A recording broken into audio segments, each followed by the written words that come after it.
Are you tired of copyright strikes or unsure which license actually protects your videos? Well, you are not alone.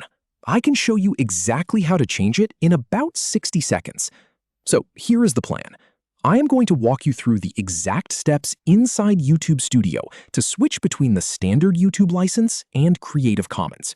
By the end of this, you will know exactly which option to pick for every video you upload. All right, let us jump into the desktop version of YouTube Studio, because that is where all the real control lives.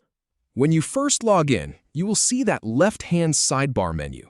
I want you to click on Content. That will pull up your entire video library. In my experience, this is the one place where you can manage everything in bulk, so it pays to get comfortable here. Now, find the specific video you want to update. Just click on the thumbnail or the title itself. This opens up the video details page, where you can edit just about everything. This is the same screen you would use to change the description or add cards, so it is a good one to know. Once you are on that edit page, I need you to scroll all the way down to the very bottom.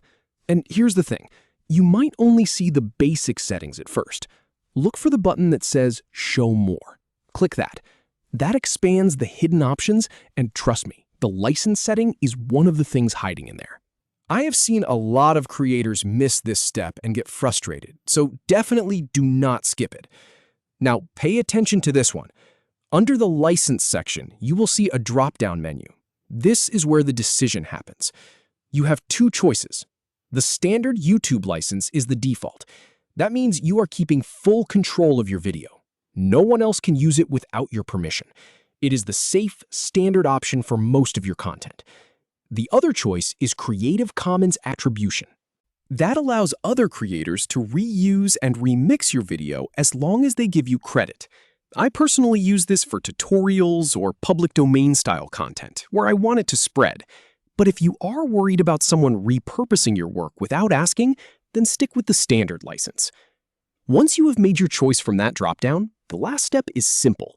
Look up to the top right corner of the screen and click the blue Save button. That applies the change immediately.